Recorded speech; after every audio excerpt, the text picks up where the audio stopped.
Hey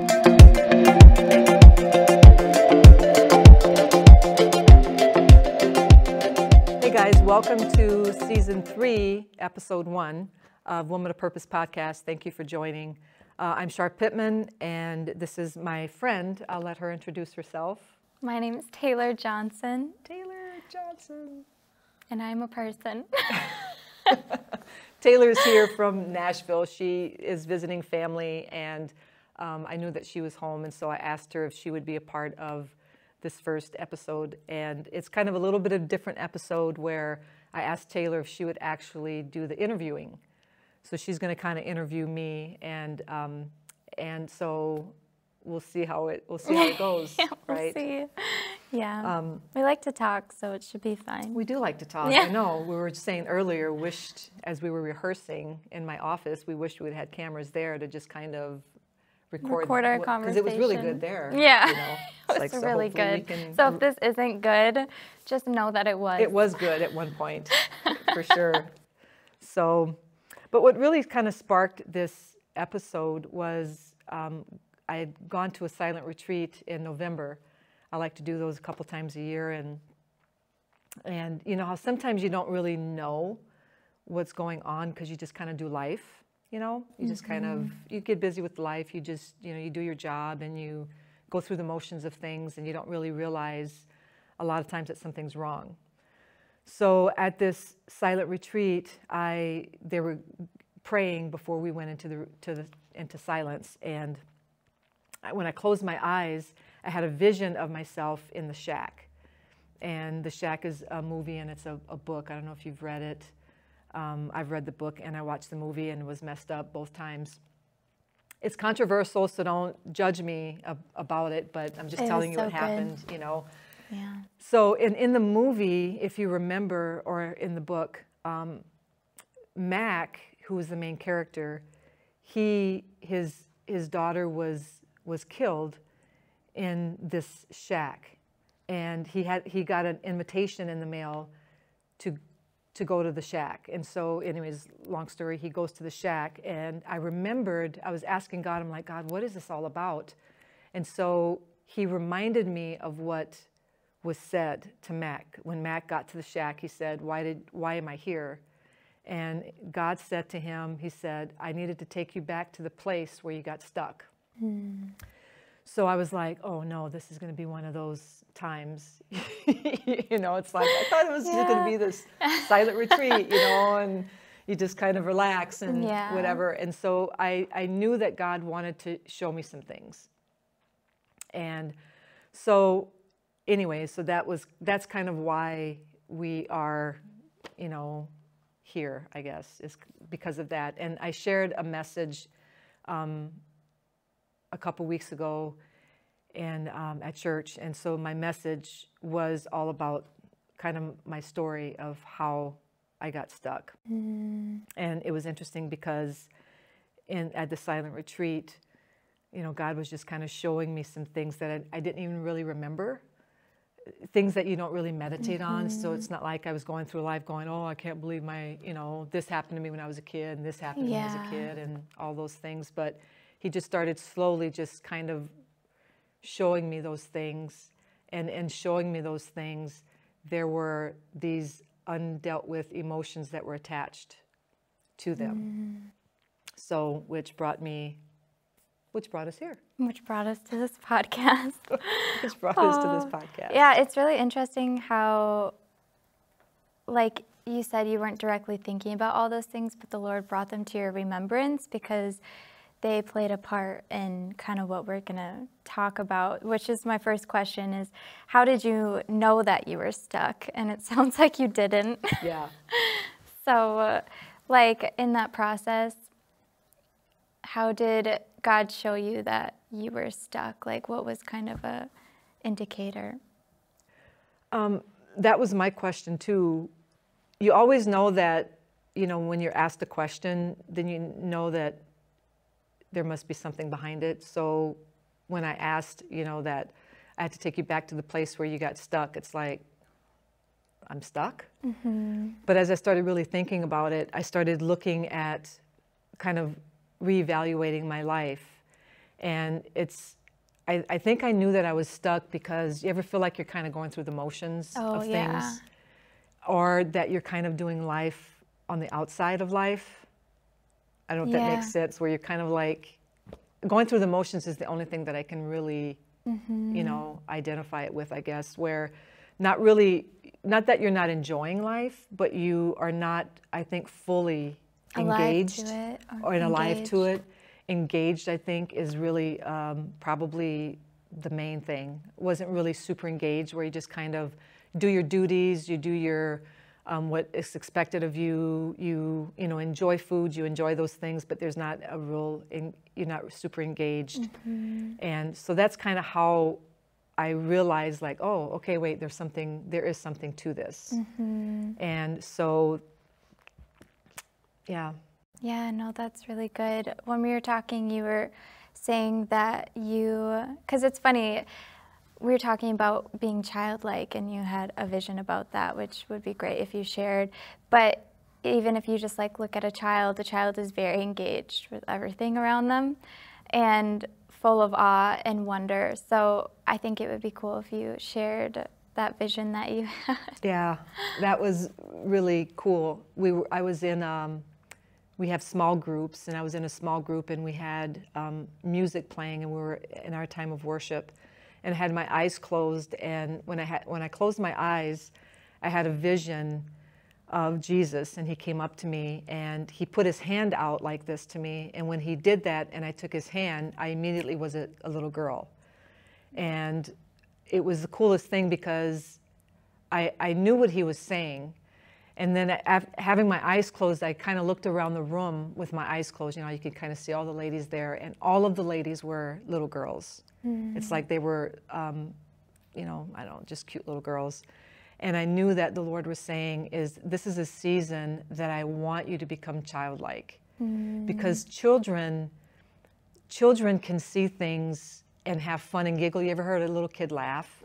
How they laugh at the funniest, at the stupidest things, you know? The stupidest things can be the funniest things to them. Yeah, everything. Everything is funny. It's like they can look at a bug and oh, that's so funny. Especially little girls, you know, little boys want to squish the bug, but little girls like to, you know, laugh and make fun of and stuff like that. So I knew that that's what he was showing me, was that it's just the season of being childlike. And it's hard to be childlike when you are stuck. Yeah, well, especially when the child has been wounded, because like in this example, like the Lord showing you places you got stuck, you know, he had to bring you back to a place of your childhood. So it's kind of cool how it's like, he calls us to be childlike, but first we have to kind of heal the inner child, because as we get older, like those marking moments really can callous us and keep us away from being childlike.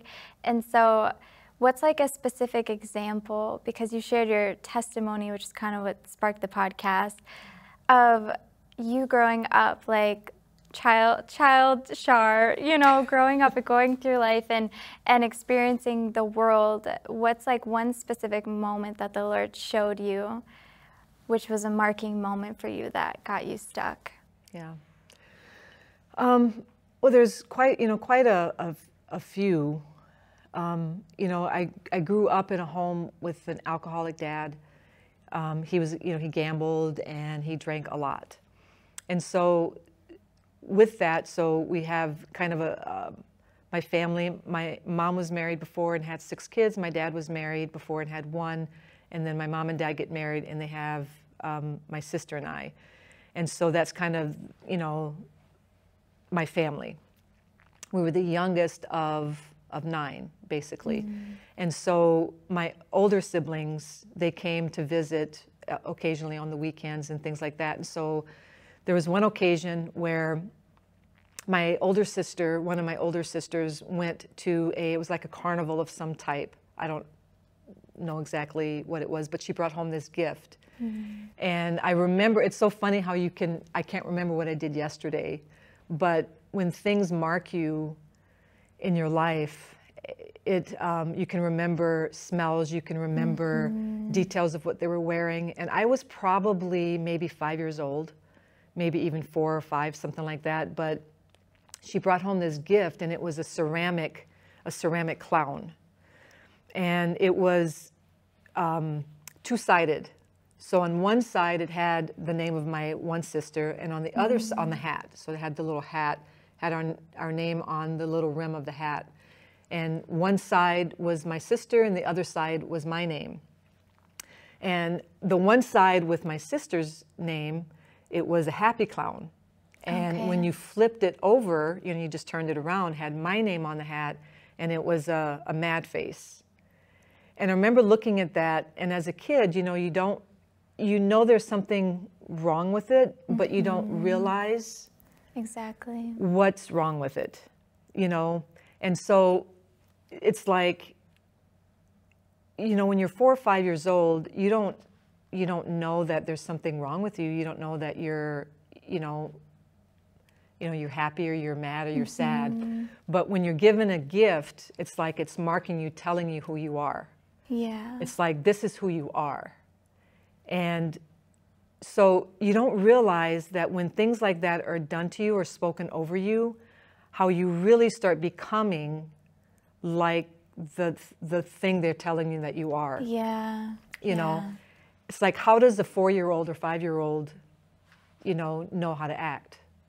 You know they what I mean? like have to see, they have to be told, they have to, Yep. So that was one really marking moment that God was showing me. It was like, it confirmed, you know, that gift confirmed that I was everything that they told me that I was. You know, it sounds really silly now, you know, and I don't have any, like, my sisters are all fine, and we had a great relationship, and I'm sure they didn't like think, like, they oh, didn't. I want to ruin her life, you know, by any means, but it definitely did mark me. So in that moment of marking, which is kind of why it's important to like go back to some of these moments, why God brings us back to these places, but like, what do you think was the agreement? You said that it confirmed what they said about you. What was like the agreement and the partnership you made with it? I really think that I made kind of this agreement with the things that they were saying about me, you know, that I was mean, I was hard to get along with, I was mad all the time, I wasn't happy, I was angry, I was, you know, just picked, you know, a bully, basically. And so you just kind of have this mindset then of, you know, that's just who I am. Yeah, and do you feel like that belief went all the way with you to like a certain age in life? Till 54 years old. You know what I mean? So crazy. It is the craziest thing. And again, it's like I didn't know that those things really marked me. And I think that the reason that I needed to go back to those places was because those places really affected my perspective of right now. Yeah. And when we can go back and just, it's not like going back and reliving or like, you know, anything weird like that. It's just, it's like highlighting, why do I feel this way? Like, I didn't realize that it affected relationships. Yeah. That it affected my outlook and perspective on relationships, on people around me, on my marriage, on my relationship with my kids, or the relationship with just, you know, family and people around me. Yeah. Yeah, it is really crazy, like how those moments, because like you said, you didn't realize you were stuck. And I think that's the case for a lot of us, is we go through a moment and then we're an adult and suddenly our relationships are not going well. We're like, why the heck are these falling apart? And then the Lord is like so kind and like he reveals things to us, but it just really has such an effect. Like it's the child that is nurtured or like lack thereof, and then we carry those things, and then our adult self is like operating from those beliefs. And I know for me, a marking moment is, so like growing up, I was very boisterous, which is surprising because now I have like no energy ever.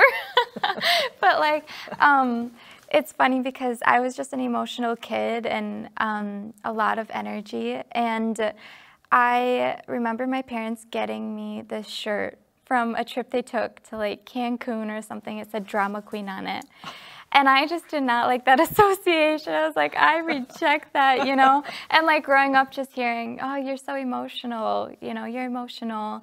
And so I kind of grew up like trying to suppress my emotions because I didn't want to be emotional. And later on in life, I learned like actually being emotional is a good thing, not in the sense that I was tying it to, but like, so then I would just like push down all my feelings.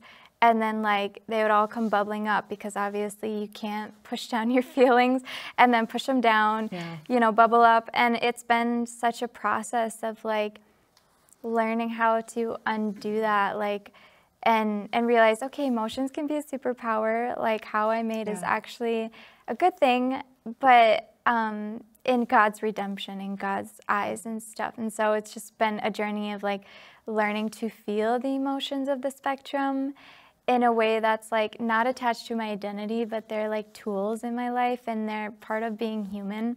But yeah, it's just crazy. Like it really, really does like affect a lot.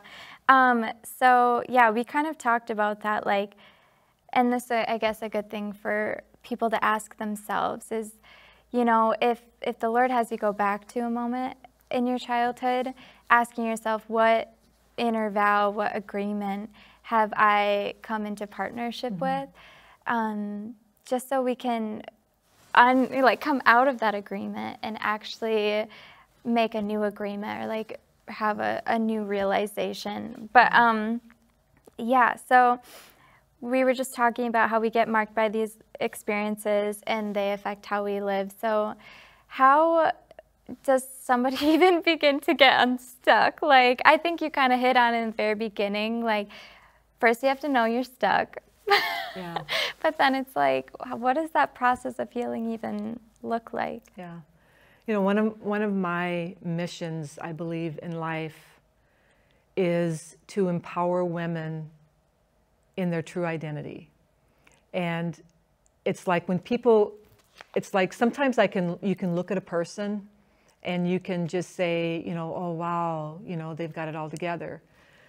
But when you really realize that a person might have it all together, it's usually because of they made a choice to do something to have it all together. You know, and so the reason that my heart and my mission is identity is because from the beginning of growing, when you grow up in an alcoholic home, when you grow up in a home that's dysfunctional, which I believe probably 90% of Americans have, it's a dysfunctional home.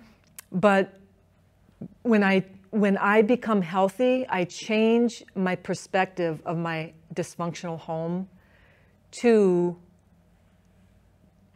if it wasn't for that dysfunctional home, I wouldn't be who I am today. Because I'm not going to allow that dysfunction to make me dysfunctional. I'm going to use that as a platform to say, okay, wait, those things actually helped me become who I am today.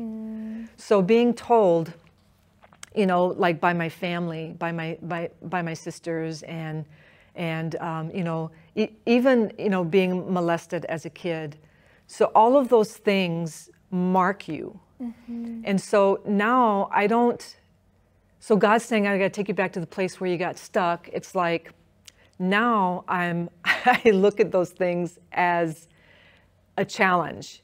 Like they actually, those things that happened to me actually made me who I am today, because I decided to own my behavior, to own who I am. You know, my behavior as an adult was not always right. And a lot of my behavior was because of those things marked by my childhood. But I can't change what I don't acknowledge. And I can't change behavior if I don't take responsibility. And so that all that happened this last month is like, I really am a different person, which is the strangest thing. It's like, how can I be a different person in just a month? Well, I do believe is when you realize that you made inner vows because of those things, And now you're saying, okay, when you're prophesied over, you know, you're bad, you're not good. Even not even with just my family, but even with friends. You know, my friends who were supposed to be your friends, you know, you walk into a room and they're quiet, or they invite you to something, then uninvite you to something. Or, you know, all of those things make you feel like something's wrong with you. And so I'm so passionate about knowing who you are outside of people, you know, telling you who you are. Yeah. You really have to know. It's like I am okay with just me. You know what I mean? And I don't look at like, well, I grew up in an alcoholic home. I don't look at that as being a negative. I look at that as actually being a positive. Because anything in my life has, I can look at it with perspective of saying that it has ruined me, or I can say it meant to ruin me maybe, but God. Wow, yeah. You know, but God, because He gives us an opportunity to use those things in my life to build from and to actually make me who I am today. Yeah, that's so powerful because, I mean, when you, like you said, when you grow up in a dysfunctional home, there's just so many dynamics at play that you don't even have verbiage for so many years. And it's like life becomes about what you're taking in. Like, how are people treating me?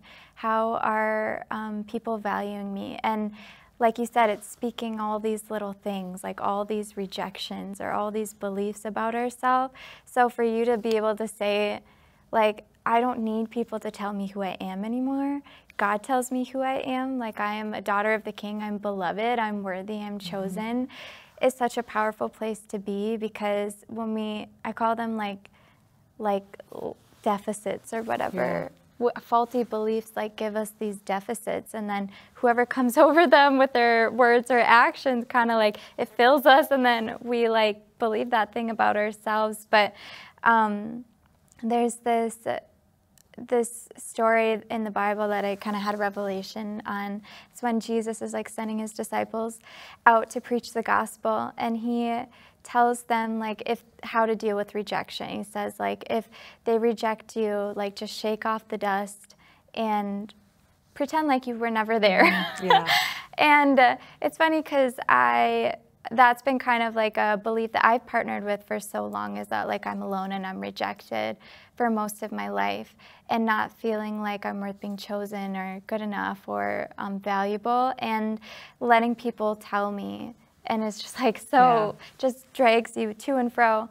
And so anyway, I was reading this story, and that phrase just kept going through my brain, and the Holy Spirit told me to stay there. So I'm like, okay, I'll stay here. So I was like doing some research on it. And in the footnotes, it was saying like shaking off the dust was almost an act of extreme contempt. Like, you know, like I'm leaving this place.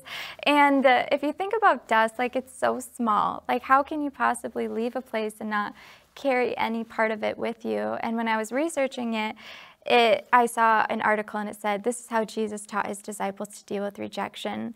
And it's funny that he even told them how to deal with rejection, because he was preparing them to be rejected, but he gave them all authority and power, and he gave them a message that was like literally the message of life. So they already had everything, but people were going to reject it. And so it's like, as we grow up and people tell us things, we have certain encounters, experiences that mark us. We take like little specks of dust with us out the door, and like we start putting them on as an identity. And Jesus was like, I don't even want that to be a part of your identity. I don't want you to even associate with it. Like that's how much I like don't count this as you know? And so that was just really powerful for me to realize going into relationships of like, wait, he has given us an identity, and it has nothing to do with anybody or anything around us. And it changes the way you walk into a room, because you're no longer asking people to tell you who you are or tell you something. You have come and you can tell them something, but it's not looking for acceptance, because it's Romans, I think, something says for you have received the spirit of full acceptance or whatever it is. It's like we have been fully accepted already, and that's such a freeing place to live. I don't know. Yeah, and I think that the whole thing of becoming unstuck, it's like I think of being stuck is like there's just no momentum, and there's just that indifference. There becomes just passive, and that's not what life is supposed to be. And so when things mark you, and when you do, it's like we do. The reality of life is that we're all going to be rejected. We're all going to be rejected. It's promised. It is promised. We're going to be rejected. We're going to be hurt. People are going to betray us. People will come into our life, and people will leave our life. People will, love us, and people will not like us. We have people that, will talk about you. They have people that will, be your body, your armor bearer, be your bodyguard. They'll take a bullet for you.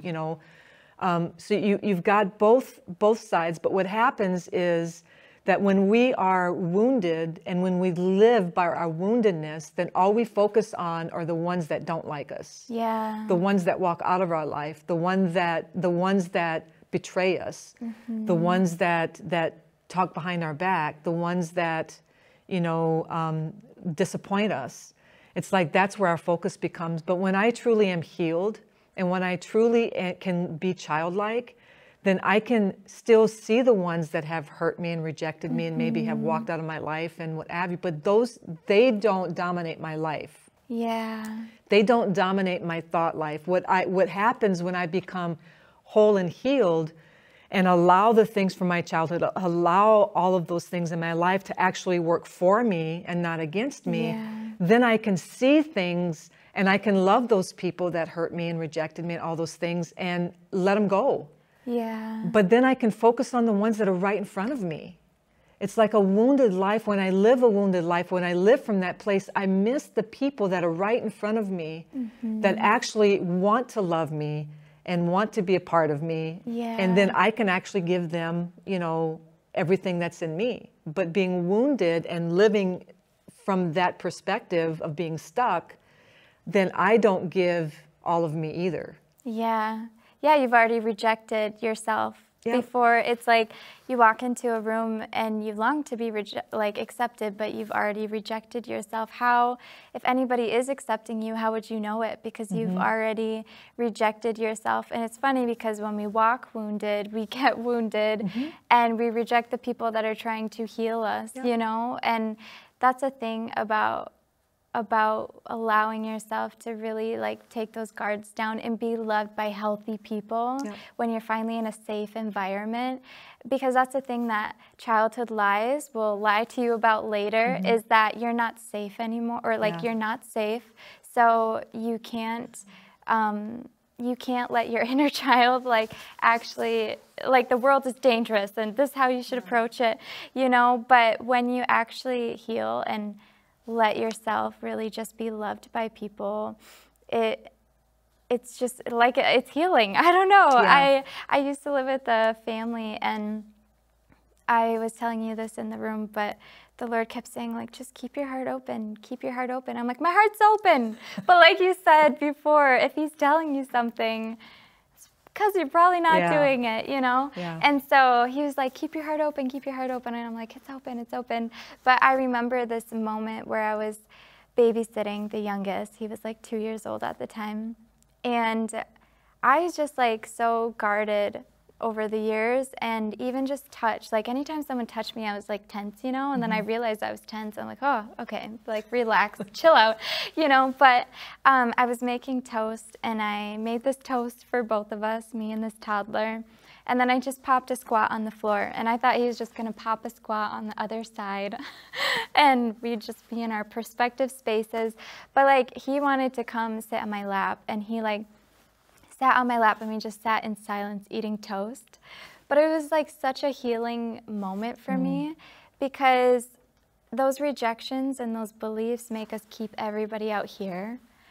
And and the thing is God wants to love us up closely, and he wants us to love up closely, and he wants us to experience the fullness of love, but we can't do it if we've already put up walls and already decided we're rejected and already decided we don't want to go into those places because we're scared of being rejected again. But like you said, when we walk from wholeness, even in the midst of rejection, like with Jesus, like being on the cross, it's like, forgive them, Father, for they know not what they do.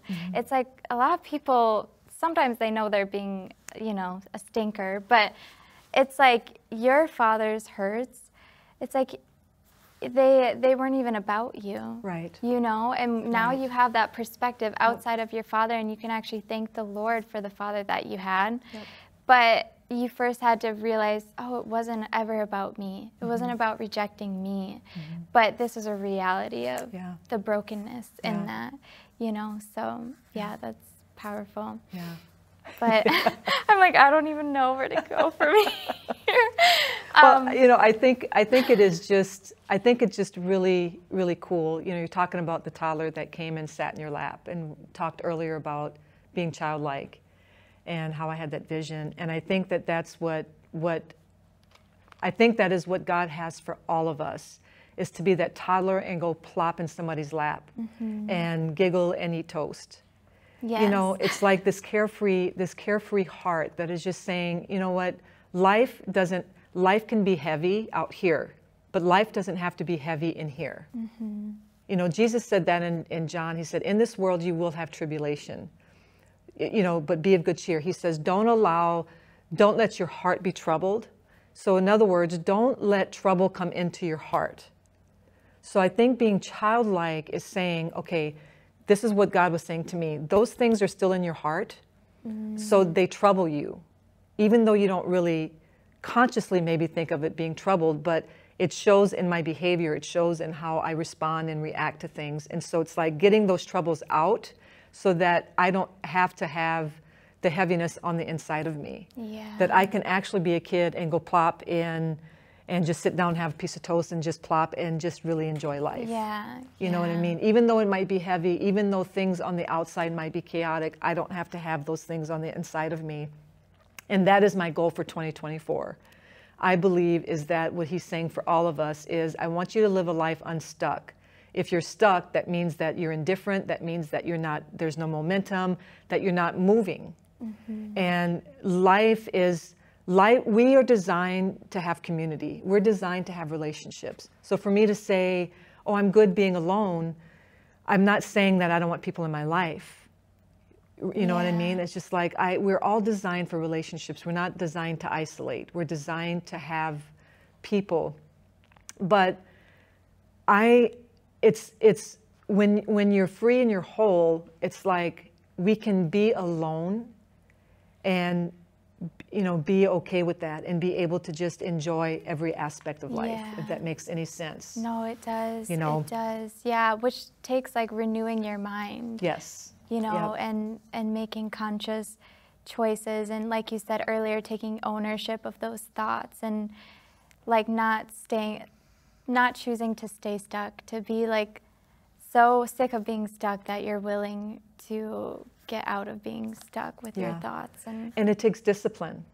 It's like, I don't know of a less disciplined people than now.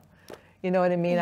We were talking earlier about, you know, my kids, when they were in cross country, they couldn't just join cross country. The coach actually gave them exercises and things for the summer to condition them for the race, for the cross country season. And so it was just this routine of, you know, getting up early and running so many miles, and then, you know, walking so many miles. And so it was just this regiment of things, and it took discipline. And so for me to live life victorious, and for me to live life not being hindered by things that happen to me, is I have to live disciplined. And it starts with a disciplined thought life. It's like, the Bible talks about, I become what I think. It says, as a man thinks in his heart, so he becomes. The course of my life is determined by the condition of my heart, and the condition of my heart holds my thought life. And so if I constantly think about, I was given a raw deal, and my childhood sucked, and I did this, and I didn't have that, and this happened to me, and, you know, I wasn't treated fairly, and all. If I think like that, then the course of my life is going to be determined by my thought life. Yeah. So then I'm going to have anxiety. I'm going to have fear. I'm going to be angry. I'm going to be bitter. You know. Yeah. But when I choose to take those things and from a perspective of being healed and saying, you know what, yeah, that really was too bad. I really wished I would have had siblings that really loved me and cared about me and showed it, Yeah. you know, but I didn't. So it's like now I'm thankful because those things have actually have made me who I am, which means I'm not going to live stuck. So it's how do I live unstuck? Is consciously making decisions daily to think differently about my life, to think differently about people around me, to think differently about my life. Yeah. You know, not think negatively even about my childhood. It's like those things happen, but those things don't define me. Mm-hmm. And they never will define me. But what they have done is they have provoked me to be on this mission of identity and who I truly am, and not according to what you say or what my husband says or what my kids say or what society tells me, but what the Word of God says. Yeah. And to have a disciplined thought life is renewing my mind. We talked about this earlier, but I only know of 2 places in the Bible that talks about being transformed. If somebody has more, please tell me, because I'd love to know. But 2 places one is in 2 Corinthians 3:18, where it says that we are conformed into the image of Christ as we behold him. So I'm transformed when I look at Jesus. And I look at him by looking at the Word, and you know what I mean, what does the Word say?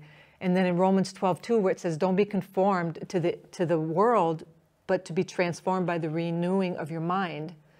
So for me to be unstuck is, I believe, 2 things, where I need to be disciplined in my thought life and how I think about things. That is renewing my mind. Yeah. Renewing my mind with what the Word says, and renewing my mind with who I say that I am. You know, not what people have told me who I was, and you know, all of the. It's so interesting because when you go home to visit families, sometimes they like to pull you back into who you were. Yeah. They like to remind you of all those little things that you did, and it's just like, oh my gosh, I was like 10, you know what I mean, and whatever. And so, but when I have a renewed mind, I can laugh at those things. They don't bring me back into a pit where it's just like, oh my gosh, here I go again. I'm around that same mountain and I got to get out of a pit. It's like, I don't want to go in a pit anymore. Yeah. I believe that this was a turning point for me in my life, because I believe what God has for all of us, it's going to take us being childlike and being able to laugh at a lot of things. Yeah. You know, it's just like, I think laughter really is going to heal those things. But being unstuck is a disciplined mind and thoughts, and renewing how we think about things, renewing our mind and our thoughts. That's really good. It's just like, I was going to say, it's really powerful to renew your mind about things, because it allows you to just like revisit those things and hold them differently. Like when we do life without God and without his higher perspective, we just like crush under the weight of it all because it's so heavy. And we were talking about this earlier, how like we're always trying to avoid the heavy feelings. And in the midst of trying to avoid the heavy, we sedate ourselves with social media, with closing off, isolating, all of those things, because we don't want to be fully alive, because if we're fully alive, we're gonna crush under the weight. But the beautiful thing about you renewing your perspective and renewing your mind about it is like, yeah, it's not saying this didn't happen. It's actually going back and recognizing it did happen, and this affected me so much and I've been ignoring it. It did happen. It's sad. Like it grieves the Lord. But the reality is sin entered the world, and the world is broken, and God is in the process of bringing that back into his wholeness, his design, his redemption. But then being able to go a step further and being like, but with the Lord, I can look at this and be like, wow, God, I know that you're going to use this brokenness and redeem it for your glory. I know that because I went through this, I have a strength that I wouldn't have known. And you can be grateful for it, which is really bizarre, because telling people, especially when you're in the midst of your hurt, oh, be grateful for it. You're like, okay, whatever, you can go over there, Janice. Yeah. You know, it's like, don't tell me to be grateful for this pain. Yeah. But when you kind of remove the thing that made it so painful, which is the identity aspect, Yeah. God gives us this gift when we come into his kingdom as his children. He's like, I'm adopting you. Yeah. I'm literally giving you my identity. Like, I am owning you. Like, you are mine. It's like suddenly we can leave this and be like, whoa, you spoke all of this over me and I don't have to associate with this. And so that's been really powerful for me, is stepping out of the pain. Like, now that I've stepped out of the things that I've grieved of, like, oh, I wish I had this for a dad, or I wish I didn't have to experience like alcoholism or all those things. Now I'm really just like cherishing what I do have and cherishing the connections because of what I went through or the things that I learned from it. And that's just crazy that God like allows us to change our perspective, and it becomes something powerful that he has like redeemed. Yeah. Like, he's so good at redeeming things. It's And so beautiful. that is the whole story, I believe, of like the getting unstuck is really redemption. It's like that is what it says in John 3:16, for God so loved the world that he gave his only son, that whosoever believes in him should not perish, but have everlasting life. And I think that part of being stuck is not enjoying the everlasting life. Yeah. Everlasting life isn't when I'm dead. It's right now here on earth. And I'm determined that I'm 54. I just turned 54 a little bit ago. And it's like, in fact, the silent retreat was just a couple days before my birthday. And so I believe it was just a pivotal moment for me. And I believe an invitation from God himself saying, you can live like this. And it's not like it was, terrible. But I think what he has for me to enjoy the being stuck was actually going to just hinder me from doing that. Yeah. And so when he just started showing me that it's like, Char, this isn't what I have for you. My life, my childhood wasn't what he had for me. People hurting me wasn't what he had for me. And sometimes we can blame God. We can get mad at God. Well, if God is a good God, then why this and that and all this stuff? The fact is that we live in a broken world, which is why we need a Savior. Yeah. Which is why we need a Lord. It's like, I cannot do this apart from him. And with him, I can do anything. And realizing who God says that I am is what's marking me now. Yeah. Not what other people have said that I am. One of the scriptures that we talked about earlier, Taylor, was the Song of Solomon. I think it's in chapter 8, verse 5, where it says, look at this one, or who is this one coming out of the wilderness, leaning on her beloved? And I feel like that is what is tattooed on my heart. Yeah. I believe that was God just looking at me at that moment when I said, I'm willing to be unstuck. Him looking at me saying, who is this one? Who is this one coming out of the wilderness, of the wilderness, leaning on him? And I think that is the beauty of all of it. It's like, we are all going to have stuff. We're going to have stuff. I'm going to have stuff again. You know what I mean? But I am at a different place because I am coming out of the wilderness, leaning on him, becoming more. And when you lean on somebody, it's like you become more like them, And that is the goal, I think, in all of this. And my heart for all of this, my heart for this episode, my heart for this podcast, my heart for people in general is that they would understand that their past doesn't define them, that their future is bright and it is hope and it is to prosper. And that only happens when we can honestly look at our life and say, we need a Savior. Yeah. We need, we just come out of Christmas, and Christmas is a great time of the year. It's the most wonderful time of the year. That's what the song says. But it's the most wonderful time of the year because it says that in Luke, it says that, behold, I bring you good tidings of great joy, which shall be to all people. For unto you is born this day in the city of David a Savior, which is Christ the Lord. So it's like Savior because we need saving. We need a rescuer. Yeah. And Lord is because we need somebody to help us with our life. Yeah. You know, and because he's Lord of my life, he had permission to speak to me and point his finger on some areas in my life and gave me an invitation, didn't force me, didn't make me, but gave me an invitation and said, there's something more. There's something more for you that you can have and enjoy. Yeah, that's so beautiful because I think sometimes we just get stuck on the Savior part. But like beyond that, what you're saying is there's like a fullness and abundance. Like what did he actually come to bring? He came to save you. Yeah. And then he came to turn you toward the face of the Father. And it's like we can stay stuck and we can stay all of these things, but God's like, I came to actually give you more. I already gave it actually, and I want you to step into the fullness of it.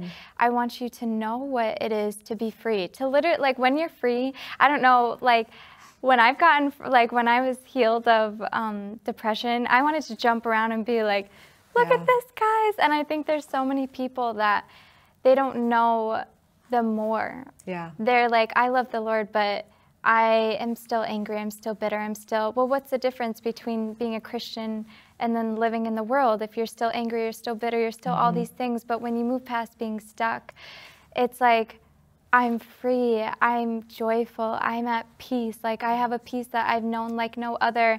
And as somebody who's like, has dealt with anxiety, to have like this flow of peace in my life because I was willing to surrender to the flow of God and turn, you know, turn my face toward him. It's like, that's what God has for people.